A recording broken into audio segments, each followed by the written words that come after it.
Hello friends, welcome to my channel Omniscient. और आज आप इस वीडियो में देखने वाले हैं टॉप करंट अफेयर्स के कुछ खास और बहुत ही महत्वपूर्ण प्रश्न। तो दोस्तों, इस वीडियो को शुरू करने से पहले आपसे निवेदन है कि यदि आप मेरे चैनल पर पहली बार आए हैं तो चैनल को सब्सक्राइब कीजिए और बेल आइकन को ऑन कीजिए ताकि आने वाली तमाम वीडियो की जानकारी सबसे पहले आप ही को मिले। और सभी से आग्रह है कि प्लीज़ लाइक का बटन जरूर दबाएँ और अधिक से अधिक लोगों तक शेयर करें। तो आइए शुरू करते हैं टॉप करंट अफेयर्स। पहला प्रश्न है दोस्तों कि केंद्र सरकार ने स्मार्ट सिटीज़ को प्रोत्साहित करके डिजिटल इंडिया को बढ़ावा देने और शहरी निवासियों के जीवन को सरल बनाने के लिए कौन सा कार्यक्रम की शुरुआत किया है। तो दोस्तों, ये कार्यक्रम है स्मार्ट सिटी फेलोशिप एवं इंटर्नशिप कार्यक्रम, ठीक है। और इसका शुरुआत 9 जुलाई 2018 को किया गया है। तो आइए नेक्स्ट प्रश्न में चलते हैं। प्रश्न नंबर 2 है कि केंद्र सरकार ने कारोबार सुगमता में किस राज्य की रैंकिंग पहला निर्धारित किया है। तो ये है आंध्र प्रदेश, यानी कारोबार सुगमता में आंध्र प्रदेश की रैंकिंग पहले नंबर पर है। और इसके बारे में कुछ और महत्वपूर्ण बात को जान लीजिए। तो दोस्तों देखिए, केंद्र सरकार देश में कारोबार को आसान बनाने के लिए, मतलब कि जितना भी आसान हो तरीका, जितने सुगम तरीके से कारोबार को स्टार्ट किया जा सके, इसके लिए बहुत सारा प्रयास किया। और इसके लिए केंद्र सरकार ने एक रैंकिंग देने की व्यवस्था की है कि राज्यों को रैंकिंग दी जाएगी कि किस राज्य में क्या स्थिति है कारोबार के संबंध में। तो 10 जुलाई 2018 को औद्योगिक नीति और संवर्धन विभाग ने आसान कारोबार वाले राज्यों की रैंकिंग जारी किया है।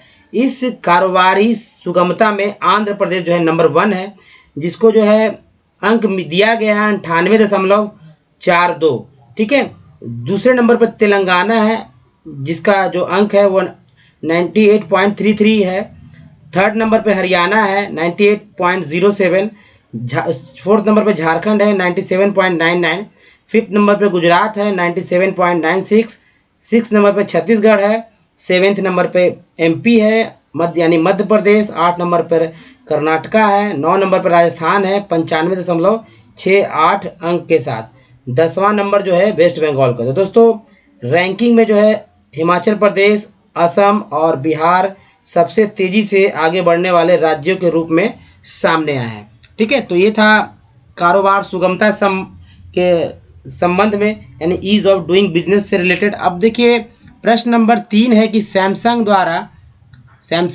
का नाम तो आपने सुना ही होगा, ठीक है। सैमसंग खासकर मोबाइल के वजह से जाना जाता है। इसके अलावा भी बहुत सारे प्रोडक्ट हैं सैमसंग कंपनी के। तो सैमसंग द्वारा विश्व की सबसे बड़ी मोबाइल फैक्ट्री, ठीक है, विश्व की सबसे बड़ी मोबाइल फैक्ट्री कहाँ स्थापित किया जा रहा है। तो ये किया जा रहा है दोस्तों उत्तर प्रदेश के नोएडा में। तो सैमसंग द्वारा उत्तर प्रदेश के नोएडा में विश्व की सबसे बड़ी मोबाइल फैक्ट्री को स्थापित किया जाना है। अब देखिए, इसके बारे में कुछ और खास बात को जान लीजिए। तो सैमसंग ने उत्तर प्रदेश में विश्व की सबसे बड़ी मोबाइल फैक्ट्री आरंभ की है। और सैमसंग ने नोएडा में विश्व की सबसे बड़ी मोबाइल फैक्ट्री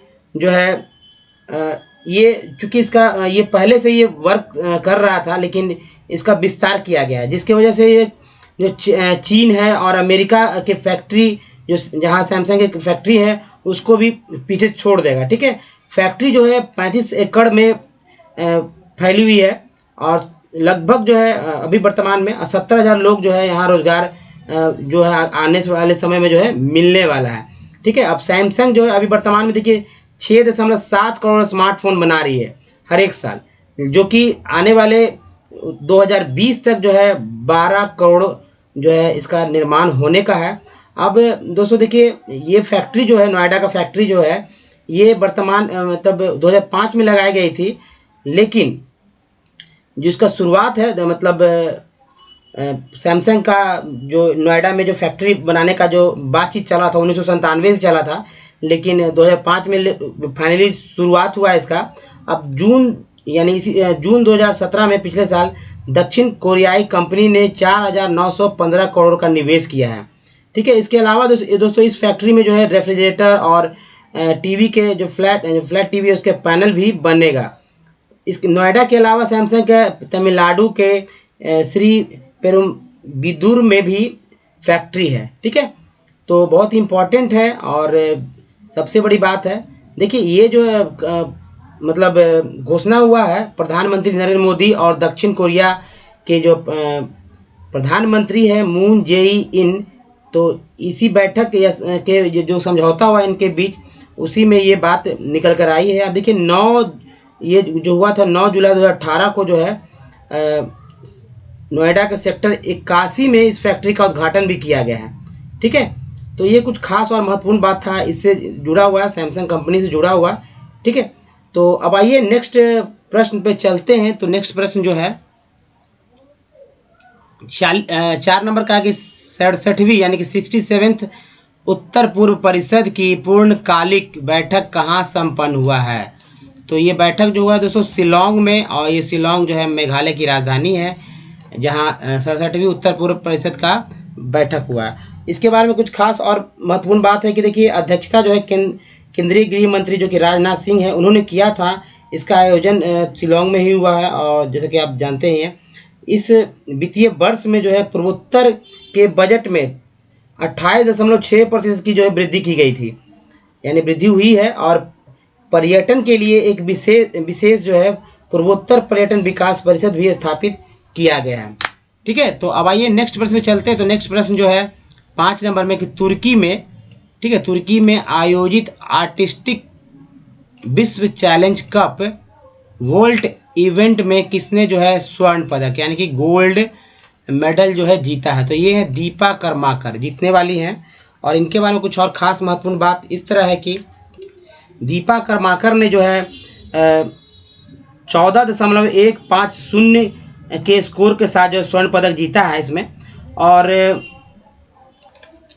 ये जो है विश्व ये जो पदक है गोल्ड पदक विश्व चैलेंज कप में दीपा कर्माकर ने पहली बार जीता है, तो पहला पदक है ये।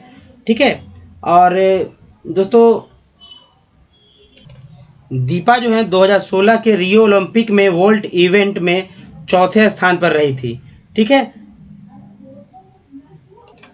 अंग्रेजी में इस जो चैलेंज कप है इसको FIG वर्ल्ड चैलेंज कप कहा जाता है। अब आइए नेक्स्ट प्रश्न पे चलते हैं। तो प्रश्न नंबर 6 है कि अंतर्राष्ट्रीय T20 क्रिकेट में 3 शतक यानी कि 3 शतक लगाने वाले पहले भारतीय और विश्व के दूसरे बल्लेबाज कौन बन गए हैं। तो ये है रोहित शर्मा। ठीक है,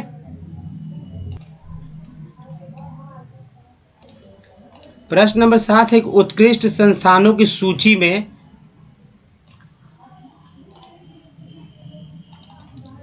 किस सरकारी संस्थान को जो है पहला स्थान मिला है। तो देखिए ये संस्थान है IIT बेंगलुरु, जिसको जो है उत्कृष्ट संस्थानों की सूची में पहला स्थान मिला है। इसके अलावा रिलायंस जियो इंस्टीट्यूट को भी संस्थान की श्रेणी में जो है पहला स्थान प्राप्त हुआ है।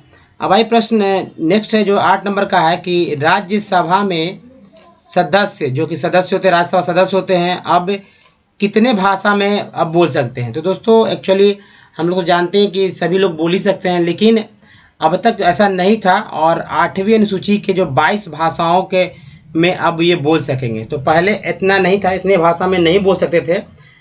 ठीक है, तो 17 भाषा पहले दिया गया, 17 भाषा में ही बोल पा रहे थे जो राज्यसभा सांसद थे। ठीक है, तो देखिए इसके बारे में कुछ खास और महत्वपूर्ण बात को जान लीजिए कि देखिए संविधान की 8वीं अनुसूची में 22 भाषाओं को जो है दर्ज किया गया, और किसी भी भाषा का प्रयोग जो है करने का अधिकार संविधान देता है। लेकिन सदन में जो है चर्चा के दौरान चूंकि अनुवादक की समस्या थी और 17 ही भाषाओं के अनुवादक थे, इसीलिए जो है 5 अन्य भाषा जो कि नहीं बोल पा रहे थे वो भाषा है डोगरी, कश्मीरी, कोंकणी, संथाली, सिंधी। तो इन भाषाओं का जो अनुवादक था नहीं था, लेकिन अब हुआ ये कि इन 5 भाषाओं का जो है अनुवादक की नियुक्ति कर ली गई है, और आने वाले समय में जो है इन 5 भाषाओं का भी अनुवाद किया जा सकेगा। तो अब आइए नेक्स्ट प्रश्न में जानते हैं। तो नेक्स्ट प्रश्न जो है गुजरात से रिलेटेड है, और 9 नंबर का है कि गुजरात में किस समुदाय को धार्मिक अल्पसंख्यक घोषित किया गया है। और ये है उत्तर है यहूदी समुदाय। ठीक है, तो यहूदी समुदाय को जो है अल्पसंख्यक, धार्मिक अल्पसंख्यक घोषित किया गया है।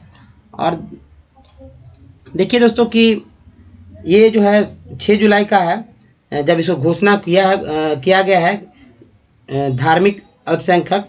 तो देखिए भारत में यहूदी जो है